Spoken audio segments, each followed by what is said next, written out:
जयपुर में स्थित नाहरगढ़ किला जो देखने में जितना सुंदर लगता है, रात में यह उतना ही खौफनाक और रहस्यों से भरा लगता है। कभी इस किले में लाश मिलती है तो कभी इंसान ही गायब हो जाता है। जो भी इस किले में रात गुजारता है वो वापस कभी नहीं आता। जी हाँ दोस्तों, मैं बात कर रहा हूँ जयपुर में स्थित अरावली पहाड़ियों पर बसा नाहरगढ़ किले की, जो सूरज डूबते ही एक ऐसा ठिकाना बन जाता है जहां खामोशी भी डर पैदा करती है। दोस्तों, मैं शैलेश कुमार आप सभी को इस चैनल पर कहानियां सुनाता हूं। आज की ये जो कहानी है, इस पर जयपुर में स्थित 3 स्टूडेंट्स जो कॉलेज में साथ में पढ़ा करते थे, उन्होंने रात में जबरदस्ती से इस किले में घुसने की सबसे बड़ी भूल कर दी। किले के अंदर गए 3 लोग थे, लेकिन वापस 2 ही आए। इनके साथ क्या हुआ ये जानना चाहते हो तो कहानी को पूरी जरूर सुनिएगा। फिलहाल चैनल का इंट्रो, इसके बाद कहानी शुरू करते हैं। जाइएगा कहीं नहीं, कहानी पूरी जरूर सुनिएगा।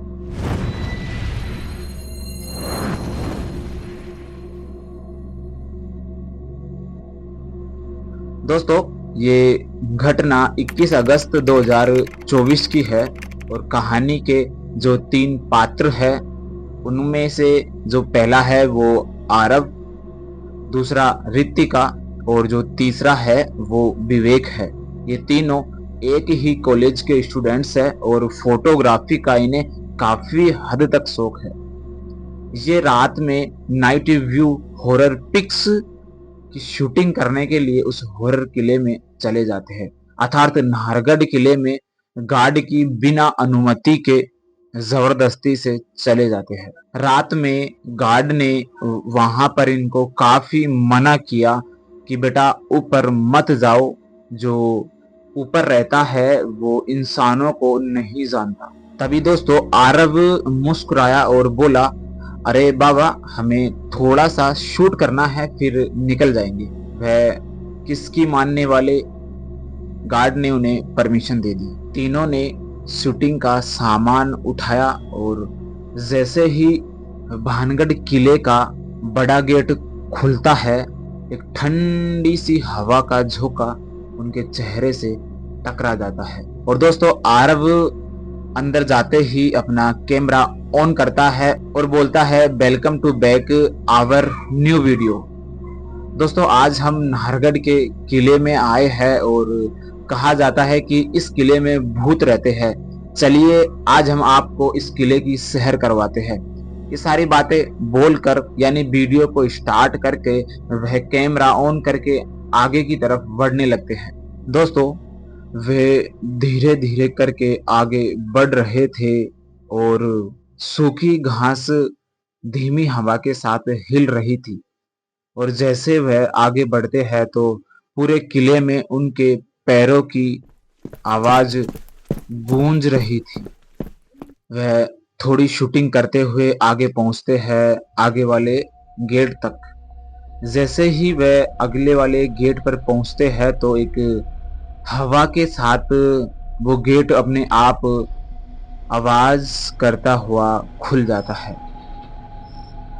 और जैसे ही वह गेट के अंदर प्रवेश करते हैं तो उन्हें एक अजीब सी गंध, कहूँ तो एक अजीब सी स्मेल आ रही थी कि एक पुराना सा इत्र उस हवा में घुल रहा हो, जिनकी उसे महक आने लगी। जैसे जैसे वह आगे बढ़ते हैं वह इत्र की खुशबू उन्हें और बढ़ती जाती है। तभी दोस्तों रितिका हंसती है और हंसते हुए कहने लगती है कि अरे ये देखो, लगता है महारानी का कमरा आसपास में ही है, तो उसकी आत्मा आज भी पुराना इत्र लगाती है। दोस्तों, ये सारी बातें उन्हें मजाक सूझ रही थी, लेकिन उनके साथ जो होने वाला था वो उनको खुद को भी नहीं पता था कि इस मजाक का क्या अंजाम हो सकता है।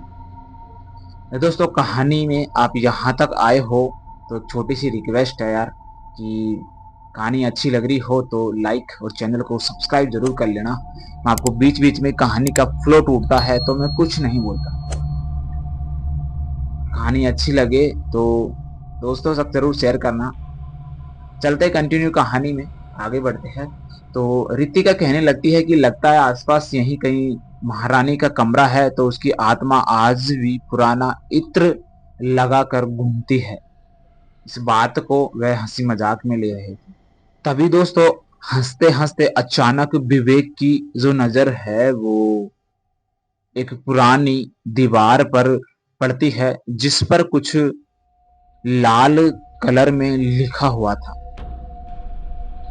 कि यह नाहर सिंह का घर है और इस घर में जो भी आज तक आता है वो वापस नहीं जाता। तभी दोस्तों आरव कैमरा जूम करके उस दीवार पर लिखे हुए शब्दों को शूट करने की कोशिश करता है। तो आरव बोलता है कि यार ये तो कोई पेंट से लिखा हुआ यानी कलर से लिखे हुए नहीं है, किसी रियल खून से लिखा हुआ ये शब्द है। ऐसा लग रहा है जैसे किसी ताजे ही खून से लिखा हुआ हो। दोस्तों वह इग्नोर करके और आगे बढ़ जाते हैं। तभी आगे चलते चलते एक अचानक से घोड़े की पैरों की आवाज उन्हें सुनाई देती है, जैसा कि कोई घोड़ा चल रहा हो, दौड़ रहा हो। तभी दोस्तों विवेक अपना जो ड्रोन है उसे सेटअप करता है और हवा में उड़ा देता है। वह देखता है कि यह घोड़े की आवाज किधर से आ रही है, यानी नाइट व्यू शूट करने के लिए वह ड्रोन उड़ा देता है। तभी दोस्तों आरव को ड्रोन के लाइव टीवी में किले की छत पर खड़ा हुआ एक घोड़ा, उस पर बैठी हुई एक आत्मा की परछाई दिखाई देती है।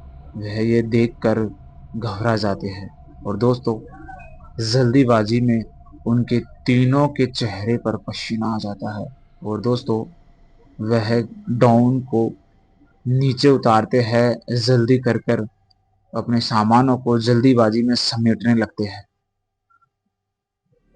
दोस्तों जैसे ही वह ड्रोन को नीचे उतार रहे थे, तभी कुछ समय के लिए ड्रोन उसी जगह पर रुक जाता है और वह ब्लर हो जाता है और 2 से 3 सेकंड ब्लर होने के बाद में उसमें फिर से एक राजपूती कपड़े पहना हुआ राजा, जिसका चेहरा आधा जला हुआ, उसकी आत्मा दिखाई देती है और उसके बाद ड्रोन ऊपर से अपने आप नीचे आ जाता है।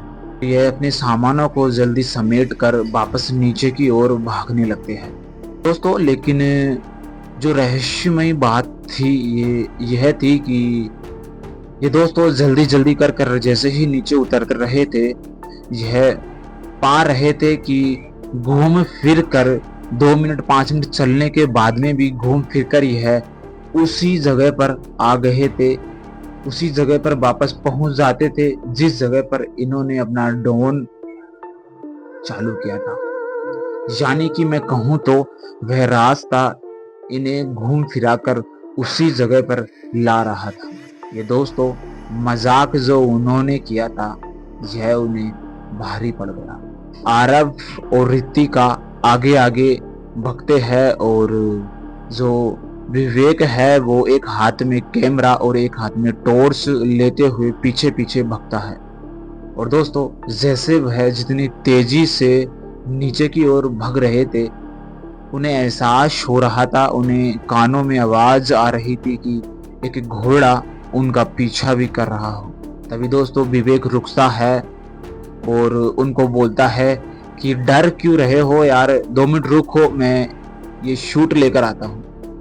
दोस्तों जैसे ही विवेक रुकता है और कैमरा ऑन करके अपने टॉर्च का उजाला उस घोड़े की आवाज की ओर करता है, तो उसे कुछ भी नहीं दिखाई देता।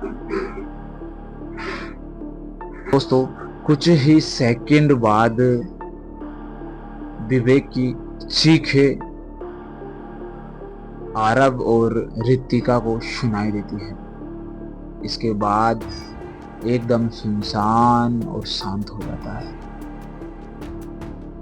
तभी अचानक से एक हवा का झोंका उस गेट के बाहर खड़े विवेक और ऋतिका को लगता है। वो दोनों भी बेहोश हो जाते हैं। अगली सुबह पुलिस उनकी इंक्वायरी के लिए वहां पहुंचती, देखती है कि वह दोनों आरव और ऋतिका गेट के बाहर बेहोश मिलते हैं और गेट के अंदर विवेक का कैमरा तो मिला लेकिन विवेक नहीं मिला। यह मजाक करने की और जिद करने की सजा उनको जरूर मिली। दोस्तों, इस कहानी से एक बात जरूर आपको सीखने को मिली होगी कि जिस जगह पर इस तरह का खौफ रहता है, उस जगहों को, उस स्थानों को कभी हमें मजाक में नहीं लेना चाहिए। हमारे इंजॉय करने के लिए कभी नहीं लेना चाहिए। हमारा एक छोटा सा इंजॉय किसी की जान भी गवा सकता है। ऐसी लगी दोस्तों ये कहानी, कमेंट में जरूर मुझे बताइएगा। और ऐसी आपके भी पास अगर कोई कहानी हो तो आप कमेंट में मुझे जरूर शेयर कर सकते हैं। आज की कहानी यहीं दी एंड होती है। मिलता हूँ एक और ऐसी नई कहानी के साथ। और दोस्तों, आपको किस तरह की कहानियां सुनना पसंद है मुझे कमेंट में जरूर बताइएगा। जब तक खुश रहिएगा और हर हर महादेव, जय भोलेनाथ जरूर बोलिए।